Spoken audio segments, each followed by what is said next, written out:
ये कितने शर्म की बात है कि जिस नेपाल से हमारे देश का रोटी और बेटी का रिश्ता है, उस देश की बेटी के साथ जब घिनौना अपराध हुआ तो हम और आप सिर्फ तमाशा देखते रहे।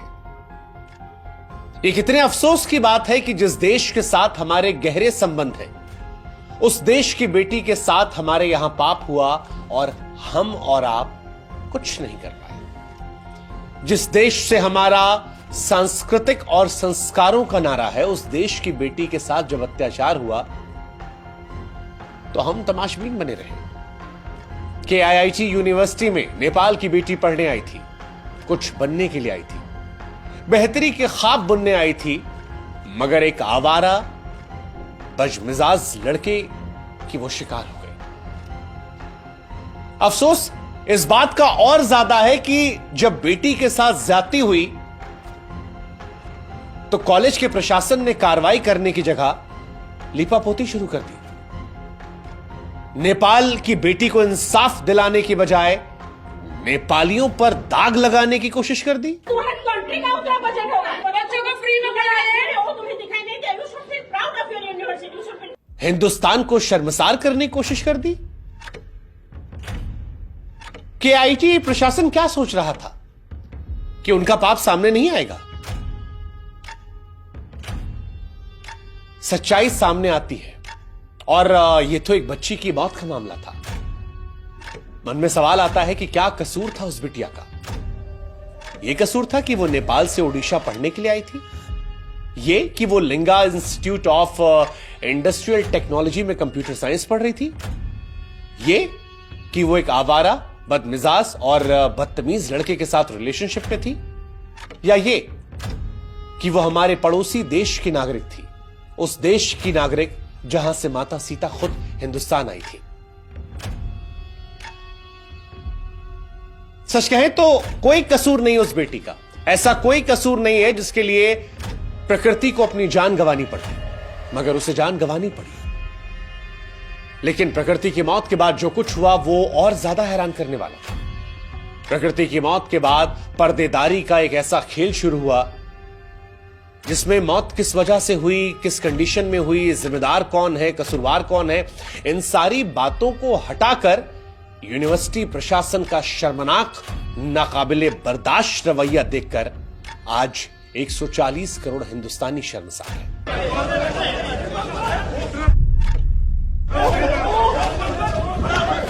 प्रकृति की संदिग्ध मौत के बाद KIIT ने नेपाल के सारे छात्रों को बंधक बना लिया, उनके मोबाइल फोन छीन लिए ताकि इस मौत के बारे में किसी और को बता ना सके।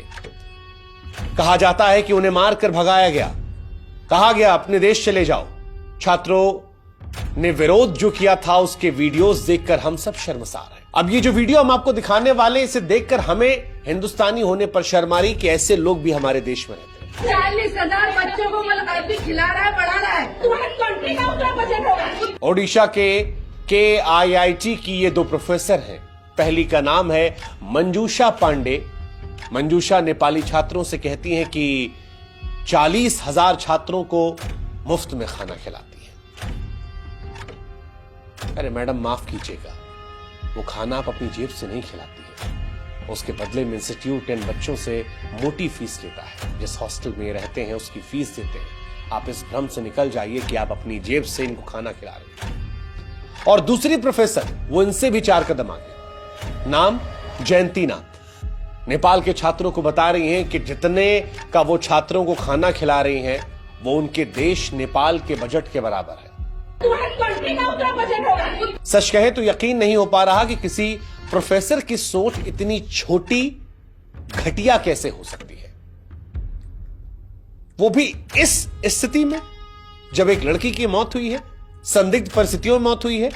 उसने बार बार शिकायत की थी, उसकी शिकायत पर कार्रवाई नहीं हुई, उसके बाद वो कदम उठाती है और उसके बाद टीचर्स का ये रवैया। बाकी जो छात्र थे उनके मन में जो भय निकला उसको समाप्त करने की जगह पर सच को छिपाने की ऐसी निम्न स्तरीय कोशिश, अपराध की पड़ताल करने की बजाय उनको औकात दिखाने की कोशिश। और यह सब किसके लिए? एक फूहड़ बदतमीज आवारा लड़के को बचाने के लिए? आप में से कई लोग होंगे जो कहेंगे कि हम फूहड़ बदतमीज आवारा क्यों कह रहे हैं। जिसलिए कह रहे हैं उसका प्रमाण ये ऑडियो है। अजय कुछ माफ कर दो। बोल मेरे मुंह मत लग, मैं सच बताना कुछ उल्टा सीधा कर दूंगा। पूरा दिन शांति से रात जब आती है माफी मांग गया मैंने कुछ चीज को समझ निकाल यहाँ से। सच कहें तो ये ऑडियो हम सुना नहीं सकते क्योंकि इस ऑडियो को सुनकर आपका खून खौल उठेगा। इस ऑडियो में ये लड़का धारा प्रवाह गालियां दे रहा है। फिर भी बीप बीप लगाकर कुछ कुछ आपको समझाने की कोशिश करते हैं ताकि आप असलियत समझ सकें। प्रकृति को गंदी गंदी गालियां दे रहे इस लड़के का नाम अद्वैत श्रीवास्तव है। अजय कुछ माफ कर दो। बोल मेरे मुंह मत लग, मैं सच बताना कुछ उल्टा सीधा कर दूंगा। ये वही लड़का है जिसकी वजह से आज यूनिवर्सिटी पर सवाल है, भारत नेपाल के रिश्तों में तकरार जैसी स्थिति हो गई है और 140 करोड़ हिंदुस्तानियों को नेपाल की जनता शक की नजर से देख रही है कि क्या यह वही हिंदुस्तान है जिसके साथ रोटी और बेटी का रिश्ता था, जो राम सीता के रिश्तों का गुणगान करके अपनी सांस्कृतिक विरासत को साझा करने की बात करता था। इनकी वजह से हिंदुस्तान का नाम खराब हुआ है और आज हिंदुस्तान में किसी को भी इनके साथ खड़ा नहीं होना चाहिए। यह बताया जाता है कि यह लड़का एक अय्याश किस्म का लड़का है। गंदी गंदी गालियां देना इसके फितरत में है। लखनऊ का रहने वाला है। ऑडियो में प्रकृति को गंदी गंदी गालियां दे रहा है, उससे माफी मांगने के लिए कहता है। लड़की माफी मांग लेती है, इसके बावजूद धारा प्रवाह गालियां देता है। लड़की के भाई की माने तो अद्वैत लड़की को लगातार परेशान कर रहा था, ब्लैकमेल कर रहा था और इसी के बाद तंग आकर कथित तौर पर प्रकृति ने अपनी जिंदगी को समाप्त कर लिया। हैरानी की बात यह कि एक लड़की की जान जाती है लेकिन KIIT प्रशासन लीपापोती में जुट जाता है। लेकिन सोशल मीडिया के युग में इतना आसान कहां है। अच्छे लोग हर जगह होते हैं। लोगों ने आवाज उठाई और नतीजा कि अब एक्शन शुरू हुआ। नेपाली छात्रों को हॉस्टल से बाहर भगाने वाले KIIT के मानव संसाधन महानिदेशक शिवानंद मिश्रा, निदेशक प्रताप कुमार, छात्रावास निदेशक कुमार रथ, सुरक्षा गार्ड रमाकांत, सुरक्षा गार्ड जोगेंद्र को गिरफ्तार किया गया। हालांकि इन सबको जमानत मिल चुकी है। इस पूरे मामले में नेपाल के प्रधानमंत्री का दखल आया तो KIIT की परेशानी और बढ़ी क्योंकि नेपाल के प्रधानमंत्री KP शर्मा ओली ने साफ कहा कि भारत में नेपाली दूतावास के 2 अधिकारियों को नेपाली छात्रों की मदद के लिए ओडिशा भेजा गया। प्राथमिकता के लिहाज से विकल्प 2 है कि या तो हॉस्टल रहें या घर लौट आएं। और जब इतना सब कुछ हुआ तो फिर KIIT ने मौके की नजाकत को देखकर माफी मांगी। कहा कि 2 प्रोफेसर को गैर जिम्मेदाराना बयान के चलते हटा दिया गया। नाम नहीं बताया कि किसे हटाया गया है। लेकिन सवाल यह है कि यह नौबत क्यों आई है। क्या छात्रा ने जब शिकायत की थी उस वक्त कार्रवाई नहीं हो सकती थी? अगर यह घटना हुई थी तो उस लड़की को इंसाफ दिलाने के लिए कानून को काम करने नहीं देना चाहिए था? नेपाली छात्रों के मन में जो डर था उससे दूर करने की जगह नेपाल की अर्थव्यवस्था को समझाने या कहे कि नेपाली छात्रों को अपमानित या नीचा करने का इरादा सही था? अब जो कार्रवाई हुई है ये लीपापोती लगती है, लीपापोती लगती है। हालांकि ये मैडम कह रही हैं कि इसका यूनिवर्सिटी से कोई लेना देना नहीं है, लेकिन मैडम छात्रा यूनिवर्सिटी की थी ना, और आप भी यूनिवर्सिटी के अंदर थी। जिम्मेदारी तो बनेगी ना। और अगर आपको लगता है नहीं बन रही है तो आप सोचेगा कि अगर आपकी औलाद यहां होती तो भी क्या आप यही कहती? सोच के देखिए कितने सपनों के साथ वो लड़की यहां आई थी। उस लड़की के मां बाप ने जब उसे यहां भेजा था तो इसलिए नहीं भेजा था कि कोई लाखैरा अपने रिश्ते में उसे धोखे से बांधेगा और फिर उसके साथ ऐसा व्यवहार करेगा। उसके मां बाप ने इसलिए नहीं भेजा था कि उसे गंदी गंदी गालियां दी जाएंगी, इतना परेशान किया जाएगा कि जीवन को छोड़कर वो उस विकल्प को चुनेगी जो शायद कोई स्वेच्छा से तो चुनना नहीं चाहेगा। और इस घटना के बाद अब उनके मां बाप के बारे में सोचिए, जिन्हें इंसाफ की मांग करने पर आपने यह सब तमाशा करवाया था। ये उस देश की बेटी थी जिसके साथ बार बार हम कह रहे हैं हमारा रोटी बेटी का संबंध है। ये माना जाता है कि माता सीता नेपाल से आई थी। ऐसा माना जाता है कि नेपाल हमें बेटी देती है और हम उसे रोटी देते हैं, यानी हमारे पारिवारिक रिश्ते प्रगाढ़ है।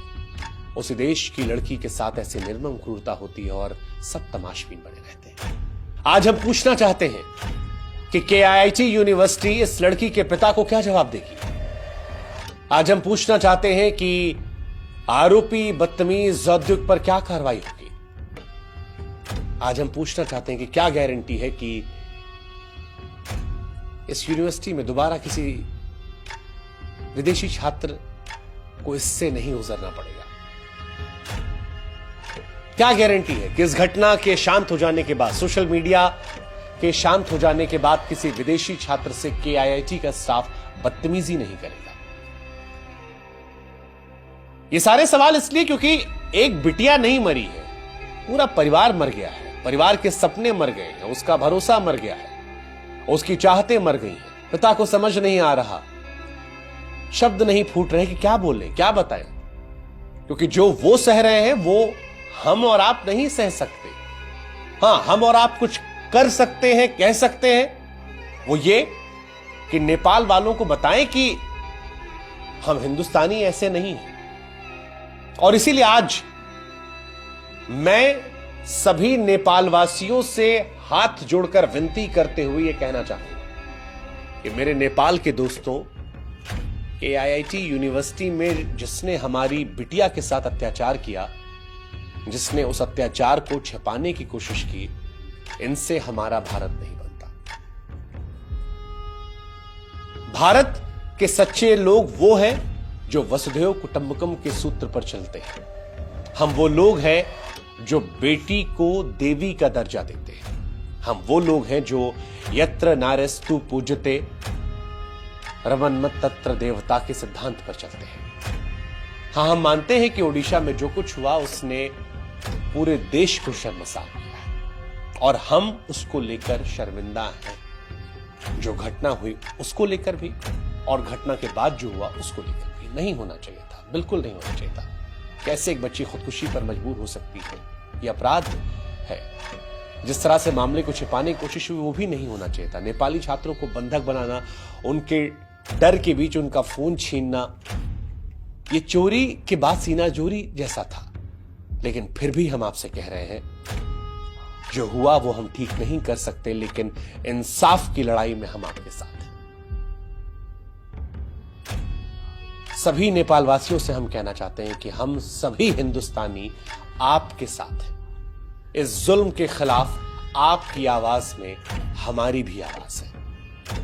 हिंदुस्तान और नेपाल के रिश्ते की जड़ें बड़ी गहरी हैं और इस तरह की मानसिकता के कुछ लोग उन जड़ों को हिला नहीं सकते। हम आपके साथ जस्टिस फॉर नेपाली गर्ल की आवाज में आवाज मिलाएंगे और इंश्योर करेंगे कि जब तक उसे इंसाफ नहीं मिल जाता, इस लड़ाई को हम आपके साथ उसी बुलंदी से लड़ेंगे। जय हिंद, जय भारत, जय नेपाल।